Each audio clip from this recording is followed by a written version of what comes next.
Welcome back to my channel Megha mathematics 99। तो आज हम लोग क्वेश्चन नंबर 8 से बात करने वाले हैं। क्वेश्चन नंबर 7 तक हमने पिछली वीडियो में बात कर ली। आप क्वेश्चन नंबर 8 देखते हैं। क्वेश्चन नंबर 8 का है कि ए बराबर ए आई जे एम इंटू एन एक वर्ग आव्यूह है यदि एम जो है एन से छोटा है, एम जो है एन से बड़ा है, एम जहाँ पर है क्या है, एम एन के बराबर है, इनमें से कोई नहीं। मतलब 4 ऑप्शन दे दिए हैं और हमसे पूछ रहा है इनमें से कौन सा ऑप्शन सही होगा। तो हमको क्या पता है कि यदि एक वर्ग आव्यूह है, वर्ग आव्यूह की परिभाषा क्या कहती है? वर्ग आव्यूह की परिभाषा कहती है कि यदि वर्ग आव्यूह में पंक्तियों और स्तंभों की संख्या क्या होती है, समान होती है। यदि किसी आव्यूह के, वर्ग आव्यूह की परिभाषा में यह बताती है यदि किसी आव्यूह के पंक्तियों तथा स्तंभों की संख्या समान है तो वो क्या होगी, वर्ग आव्यूह होता है। तो यहाँ पर यदि m इंटू एन यहाँ पर क्या बताता है, ये पंक्ति को बताता है, ये पंक्ति को बताता है, और n क्या बताता है, स्तंभ को बताता है ना। यदि पंक्ति और स्तंभ को बताता है तो ये वर्ग आव्यूह कब बन सकता है, जब m बराबर m हो। m बराबर n मतलब पंक्तियों और स्तंभों की संख्या समान होगी तभी तो वर्ग आव्यूह बन पाएगा। तो यहाँ पर m इंटू एन, ये देखो एक आव्यूह दिखा रहा है m into N, m into N मतलब ये m और n, m पंक्तियों को दिखा रहा है, n स्तंभों को दिखा रहा है। तो m बराबर n तभी होगा, अगर ये m बराबर n होगा तभी तो ये वर्ग आव्यूह बनेगा। जाके हमको पता है कि वर्ग आव्यूह की परिभाषा जब याद कराई थी आपको बताया था कि यदि किसी आव्यूह के पंक्तियों तथा स्तंभों की संख्या समान है तो वो एक वर्ग आव्यूह होगा। तो यहाँ पर m बराबर n होगा तभी तो एक वर्ग आव्यूह बनेगा।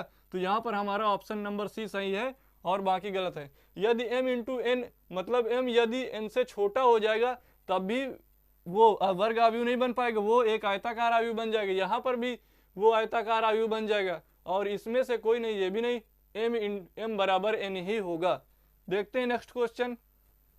अब देखते हैं क्वेश्चन नंबर 9। क्वेश्चन नंबर 9 क्या कह रहा है कि x तथा y के प्रदत्त किन मानों के लिए आव्यूहों के युग्म समान है। हमें एक युग्म ये दो युग्म दिए हुए हैं, अभी बराबर नहीं दिए हुए हैं, ये दो युग्म दे दिए हुए हैं, एक आव्यूह ये दे दिया, एक आव्यूह ये दे दिया है। हमसे पूछ रहा है कि किस मानों के लिए, x तथा y के किन मानों के लिए ये दोनों आव्यूह समान है। अभी हमको समान नहीं बताया है कि ये आव्यूह समान है, हमसे पूछ रहा है कि निम्नलिखित युग्म x तथा y के किन मानों के लिए ये युग्म समान होंगे। मतलब ये आव्यूह के किस युग्म के लिए, मतलब x और y की क्या वैल्यू होगी और इस किस वैल्यू के लिए, x और y के किस वैल्यू के लिए ये दोनों आव्यूह आपस में क्या होंगे, समान होंगे। तो हमने समान आव्यूह की परिभाषा से क्या पढ़ा है कि यदि दो आव्यूह तभी समान हो सकते हैं जब उनके संगत अवयव समान होने चाहिए। तो यहाँ से यदि हम इस दोनों अवयवों को समान कर रहे हैं तो यहाँ पर इनके संगत अवयव समान होने चाहिए। तो अभी हम करते हैं 3x प्लस 7 का संगत अवयव क्या है, 0 है, तो इसको 0 के बराबर कर देते हैं। ठीक है, तो यहाँ से x की वैल्यू क्या निकलेगी, 3x बराबर, इस 7 को उधर ले जाएंगे तो माइनस में जाएगा, तो x बराबर क्या आ जाएगा, -7/3 आ गया हमारा। अब यहाँ पर देखो x की वैल्यू यदि यहाँ निकालते हैं तो इसका संगत अवयव क्या होगा, 4 होगा। तो यहाँ से हो जाएगा 2 - 3x बराबर 4, तो ये इधर उधर जाएगा तो -3x बराबर कितना आएगा, यहाँ से आएगा 4 - 2 आएगा। तो यहाँ से हो जाएगा -3x बराबर 2 हो जाएगा। तो x बराबर -2/3 आ गया। हमारी दो वैल्यू निकली, एक वैल्यू ये यहाँ से, एक वैल्यू ये यहाँ से। अब y का मान निकाल लेते हैं। हमने x की वैल्यू फाइंड कर लिया, अब y की वैल्यू फाइंड करते हैं। तो y + 1 बराबर कितना दिया हुआ, y + 1 बराबर दिया हुआ है। देखो इसका संगत अवयव कौन सा होगा, ये वाला होगा 8। तो y बराबर कितना हो जाएगा, 8 - 1, तो y बराबर आ गया 7। यहाँ से y की वैल्यू 7 आ गई। अब यहाँ से अगर y की वैल्यू निकाले तो इसका संगत अवयव ये वाला होगा, मतलब इसका संगत अवयव ये वाला। तो y - 2 बराबर कितना हो जाएगा, y - 2 बराबर हो जाएगा 5। तो y बराबर कितना हो जाएगा, 5 + 2, तो y बराबर हमारा कितना मान आया, y बराबर 7 आ गया। अब देखो अभी तो हमने वैल्यू फाइंड करी है। देखो कभी भी अगर समान आव्यूह है तो मान निकाल देना ही माने नहीं रखता, उन मानों को चेक करो कि इन मानों के लिए ये दोनों युग्म समान है कि नहीं। युग्म समान मतलब अगर इनके संगत अवयव दोनों समान होंगे तभी तो हम कह सकते हैं कि ये मान इस मान को संतुष्ट करना चाहिए। मतलब 3x + 7 बराबर 0 आना चाहिए x के प्रत्येक मान के लिए। ठीक है, तो हम यहाँ पर यदि 3x + 7 बराबर 0 दिया हुआ है तो हमारा ये जो मान आएगा x के लिए, x की वैल्यू हम x की वैल्यू हम उठा के यहाँ पर रखेंगे तो हमारा मान 0 भी आना चाहिए। अगर ऐसा नहीं है, सेटिस्फाइड नहीं करेगा, तो हम क्या करते हैं, यहाँ से x की वैल्यू उठा के रखते हैं। ठीक है, अब x की वैल्यू रखेंगे, x की वैल्यू रख के देखते हैं कि ये मान सेटिस्फाइड कर रहा है कि नहीं, संतुष्ट कर रहा है कि नहीं। तो अब क्या करेंगे, मान लो यहाँ से x की वैल्यू -7/3 है, x की वैल्यू कितनी है, -7/3, तो आओ उठाकर यहाँ पर रखते हैं। 3x प्लस का 7 बराबर दिया हुआ है कितना, 0 दिया हुआ है। तो अगर माइनस का 7/3 रखते हैं, 3 × -7/3 + 7 बराबर 0, तो यहाँ तो आ रहा है +7 बराबर 0 हमारा आ गया, मतलब संतुष्ट तो कर रहा है। अब ये वाला भी मान तो रख के देखते हैं, ये भी तो x का मान है, इस मान को भी यहाँ पर उठा के रख के देखते हैं। अगर इस मान को रखते हैं, x बराबर कितना है, -2/3 है, और इस वैल्यू को उठा के यदि यहाँ पर हम पुट करते हैं तो कितना हो जाएगा, 3 × -2/3 + 7 बराबर 0। तो यहाँ 2 से 2 कैंसिल हो जाएगा, -2 + 7 बराबर 0 आया, तो यहाँ से कितना आ जाएगा, 5 बराबर 0। ये तो संतुष्ट नहीं कर रहा है, तो क्या हो गया, यहाँ से हमारी बात गलत हो गई ना, कि यदि -2/3 इसका मान हो ही नहीं सकता। क्यों, क्योंकि इस मान के लिए इसको संतुष्ट नहीं कर रहा है। यहाँ पर अगर -2/3 वैल्यू आई थी तो उस वैल्यू को यहाँ पर रखने पर ये हमारा मान संतुष्ट होना चाहिए, लेकिन मान संतुष्ट नहीं कर रहा है। तो हम यहाँ से बता सकते हैं क्या, कि ज्ञात करना संभव नहीं है। तो हम कह देंगे, यहाँ पर ये ऑप्शनल क्वेश्चन है, ऑप्शन में दिया भी हुआ है कि ज्ञात करना संभव है कि नहीं है, तो वहाँ पर वही वाला ऑप्शन टिक करेंगे जहाँ पर लिखा है ज्ञात करना संभव नहीं है। और क्यों ज्ञात करना संभव नहीं है ये भी जान लो, क्योंकि ये जो वैल्यू निकल के आई है वो उस टर्म को सेटिस्फाइड नहीं कर रही। क्यों नहीं सेटिस्फाइड कर रही, क्योंकि यहाँ पर हम जो मान रख रहे हैं, यदि -3x + 7 बराबर 0 दिया हुआ है तो इस x की वैल्यू इस समीकरण में रखने पर हमारा बराबर नहीं आ रहा, मतलब LHS बराबर RHS नहीं आ रहा। देखो यहाँ पर 5 आ रहा है, यहाँ पर 0 आ रहा, तो LHS बराबर RHS नहीं है, मतलब इस समीकरण को ये बिंदु, मतलब ये मान जो है संतुष्ट नहीं कर रहा है। तो हम क्या कह देंगे कि ज्ञात करना संभव नहीं है। क्यों, क्योंकि x की वैल्यू 2 आ रही है, और दोनों भी अगर 2 वैल्यू आए कोई दिक्कत नहीं है, अगर 2 वैल्यू आ रही है तो वो मानों को संतुष्ट भी करना चाहिए। यदि -2/3 आई थी, -7/3 तो इस समीकरण को संतुष्ट कर रही थी, लेकिन -2/3 इस समीकरण को संतुष्ट नहीं कर रही थी। अगर बताओ यहाँ पर 5 आएगा, यहाँ पर 5 आ जाएगा, मान लो यहाँ पर 5 आ गया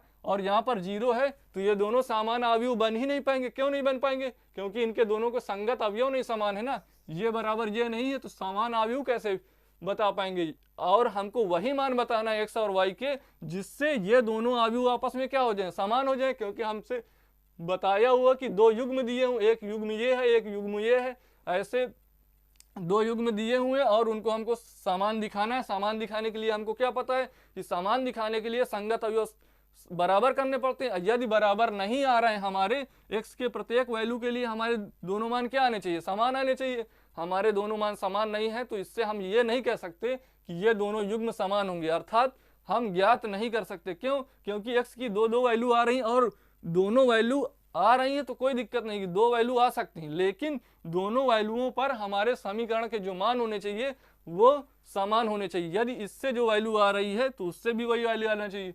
मतलब यदि 3x - 7 बराबर 0 दिया था तो यहाँ पर दोनों x की वैल्यू रखने पर हमारा 0 बराबर 0 आना चाहिए, लेकिन 0 बराबर 0 नहीं आ रहा है, तो हम क्या कहेंगे, ज्ञात करना संभव नहीं है। Pause the video, note it down, देखते हैं नेक्स्ट क्वेश्चन।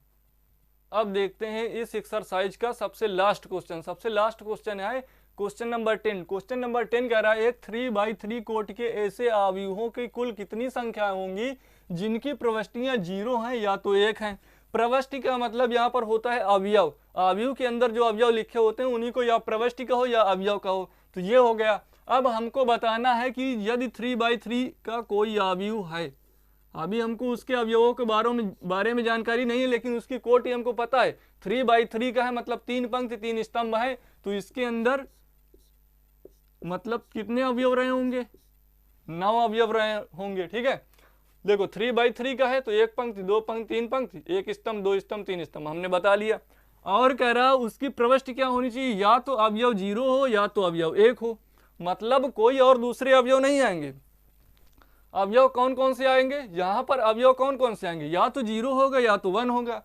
अब क्या कह रहे हैं कि यहाँ पर देखो 9 खाली स्थान हमको दिए हुए हैं, ठीक है, और हमको अवयवों की संख्या बतानी है, तो हम इसको कैसे ज्ञात करेंगे। देखो प्रविष्टि 2 है, प्रविष्टि 2 है तो हम प्रत्येक खाली स्थान को कितने प्रकार से भर सकते हैं, या तो 0 यहाँ पर भर दें, या तो 1 भर दें, या तो 0 भर दें, या तो 1 भर दें, या तो 0 भर दें, या तो 1 भर दें, या 0 या 1, या 0 या 1, या 0 या 1, या 0 या 1, या 0 या 1, या 0 या 1। समझ गए, मतलब 2 अवयव हैं, एक 0 है एक 1 है। हम एक स्थान को 2 प्रकार से भर सकते हैं, मतलब अवयवों की संख्या पूछ रहा है। अवयवों की संख्या यहाँ पर बतानी कि कितने इस प्रकार के अवयव बन सकते हैं कि उनकी प्रविष्टियां 0 और 1 हो, 3/3 का हो। तो अब इसको समझने के लिए मान लो आपके पास कितने खाली स्थान है, देखो 1 2 3 4 5 6 7 8 9, मतलब 3/3 का है तो 3/3 का है तो 9 खाली स्थान है, 1 3 ये 3 ये 3 ये 3 3 3 9 खाली स्थान हमारे पास हैं, तो हमने 9 खाली स्थान बना लिए। 1 2 3 4 5 6 7 8 9 खाली स्थान है, 1 2 3 4 5 6 7 8 9। ये 9 क्या है, इस अवयव के अवयव हैं, एक अवयव ये, एक अवयव ये, एक अवयव ये,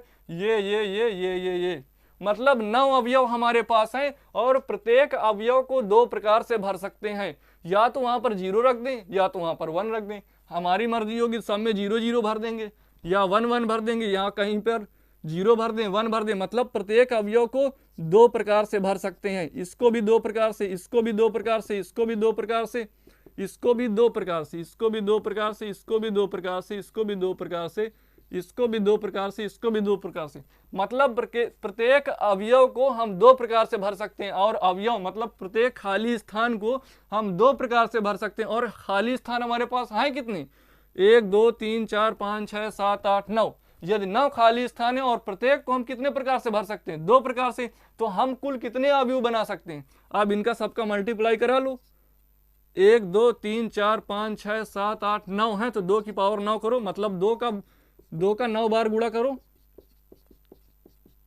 1 2 3 4 5 6 7 8, ये हो गए 9।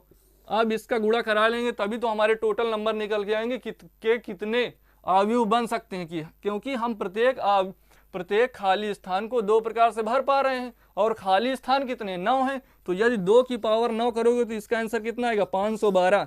मतलब हमारी जो अवयव बनेंगे वो 512 अवयव बन सकते हैं 0 और 1 लेने पर, और 3/3 का यदि हो तो हमारे कुल कितने अवयव बन सकते हैं, 512। अगर हम यहीं पर अगर एक एक अवयव बनाते रहेंगे तो 3-4 दिन बीत जाएंगे, हम 512 अवयव बनाते रहेंगे सोच सोच के, लेकिन हमको तुरंत आंसर निकालना है। देखो रटना बस छोड़ो, अगर आपको कई लोग आएंगे बस आपको बता देंगे 2 अवयव हैं, 9 है, 9 खाली स्थान है, आंसर आएगा 512। लेकिन आपको समझ में भी तो आना चाहिए, कक्षा 11 में क्रमचय और संचय पढ़ा था, किस लिए पढ़ा था, इसीलिए तो पढ़ा था कि ये अगर कहीं पर उसका यूज हो तो हम तुरंत उसका आंसर निकाल लें। अगर यहाँ पर यूज हुआ है तो हमको इसीलिए वो क्वेश्चन रखा है कि 3/3 कोटि का यदि एक अवयव है तो 0 और 1, मतलब खाली स्थान हमको पता चल गए कि 9 खाली स्थान इस अवयव के अंदर है, 9 अवयव है तो 9 खाली स्थान है। अब 9 खाली स्थान है तो हमको पता है कि 2 प्रविष्टियां हैं, प्रविष्टियां का मतलब अवयव या तो 0 भरो या तो 1 भरो, 0 और 1 की बात कर रहा है। यदि 0 भरो या 1 भरो, तो हमने 0 या 1 भरा तो मतलब हमको पता चल गया कि प्रत्येक खाली स्थान को हम 2 प्रकार से भर सकते हैं और खाली स्थान कितने 9 है, तो 2 का 9 बार गुणा करो तो 2 की पावर 9, कितना आंसर आएगा, 512 आएगा कि नहीं आएगा। ठीक है, pause the video, note it down. तो आपकी ये एक्सरसाइज होती है समाप्त। आपसे नेक्स्ट वीडियो में 3.2 की बेसिक लेके आ रहे हैं, अवयवों का योग, अवयवों का घटाना, अवयवों का गुणनफल कैसे करते हैं। तो मिलते हैं नेक्स्ट वीडियो में, तब तक के लिए सभी को धन्यवाद, अपना ख्याल रखें, जय हिंद।